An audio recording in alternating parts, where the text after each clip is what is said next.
औरैया जिले के तहसील मुख्यालय बिधुना के निरीक्षण भवन के प्रांगण में भाजपा महिला मोर्चा के प्रदेश अध्यक्ष एवं राज्यसभा सांसद गीता शाक्य ने जन सुनवाई कार्यक्रम के दौरान क्षेत्र की विभिन्न समस्याओं को लेकर आए 183 लोगों की शिकायतें को सुना, जिसमें सर्वाधिक शिकायतें राजस्व चकबंदी से संबंधित आई, जिस पर उन्होंने संबंधित विभागीय अधिकारियों से निस्तारित की। जन सुनवाई कार्यक्रम के दौरान राज्यसभा सांसद गीता शाक्य ने संबोधन के दौरान एडवाक्ट्रा ब्लॉक में चल रही चकबंदी को लेकर के कहा कि मैं प्रधान रही हूं और मुझे मालूम है कि चकबंदी में किसानों का किस तरह से नुकसान होता है। उन्होंने चकबंदी की समस्याओं को लेकर अधिकारियों को हिदायत देते हुए कहा कि यदि किसानों की जमीन के साथ खिलवाड़ किया तो उसे कतई बर्दाश्त नहीं किया जाएगा।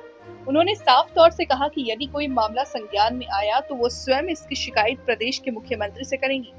उन्होंने विद्युत विभाग के अधिकारियों से कहा कि स्मार्ट मीटर लगाने के दौरान कर्मचारियों के द्वारा उपभोक्ताओं को परेशान न किया जाए। अधिकारी कर्मचारियों की कार्यशैली पर ध्यान दें। वहीं एरवाकटरा थाना क्षेत्र के विक्रमपुर गांव में दलित महिला के साथ हुए मारपीट की शिकायत को लेकर पीड़ित पहुंचे, जिस पर राज्यसभा सांसद के सीईओ बिधुना से समय नियमानुसार कार्रवाई करने के लिए कहा। इस अवसर पर भाजपा जिलाध्यक्ष सर्वेश कचेरिया, नगर पंचायत बिधुना के चेयरमैन आदर्श मिश्रा आदि मौजूद रहे। जनता की समस्याओं का निस्तारण करने के लिए ये कार्यक्रम है और इसमें 183 एप्लीकेशनें आई हैं, सबसे ज़्यादा राजस्व विभाग की।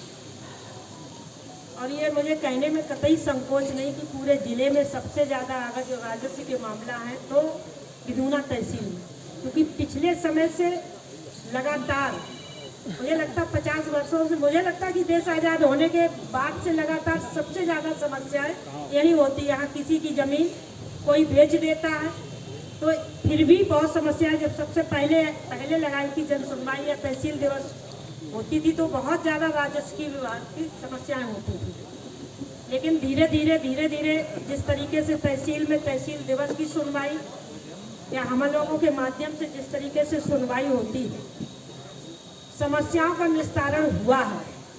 सबसे ज़्यादा थाने की हुआ करती थी, थाने की समस्याएं अब की बार कुछ आई है, पिछली बार कुछ भी नहीं आई थी। उसके बाद सबसे ज़्यादा जो समस्या आई है चकबंदी विभाग, और चकबंदी विभाग की समस्याएं एरवाकटरा क्षेत्र की। तो चकबंदी से संबंधित जो अधिकारी बैठे हैं, आप समझिए कि मैं चकबंदी में इसलिए चकबंदी को विशेष रूप से संज्ञान में लेती हूँ। मैं ग्राम प्रधान रह चुकी और मैंने अपने यहाँ की चकबंदी करवाई है और प्रधान पदेन अध्यक्ष होता है चकबंदी का। तो मुझे पता है कि आप लोग कितने स्तर तक किसानों का नुकसान कर सकते हैं।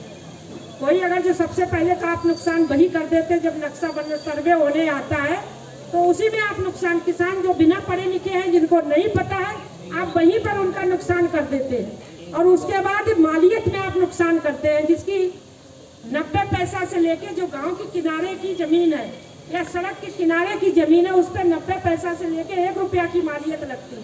और आप वहां से उठा के बाहर अगर जो बेचते हैं तो उसकी भी कीमत 1 रुपया होनी चाहिए। अब जो परिस्थितियाँ उड़ान चक बनता है, ये मजबूरी है कि कई खातेदार हैं, कई किता है उनके, तो उसको 1 चक या 2 चक बनाने का आपको पावर है। अगर जो कोई किसान स्वेच्छा से 3 चक बनवाना चाहता है तो उसकी परमिशन लेता है।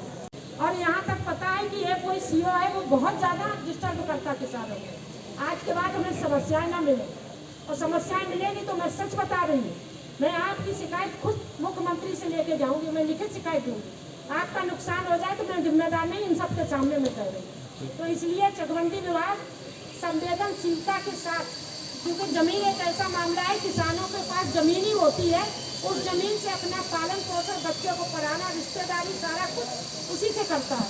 और उसमें आप अगर जो ज़मीन के साथ खिलवाड़ करोगे, किसानों के साथ खिलवाड़ करोगे, तो मैं कतई बर्दाश्त नहीं करूँगा।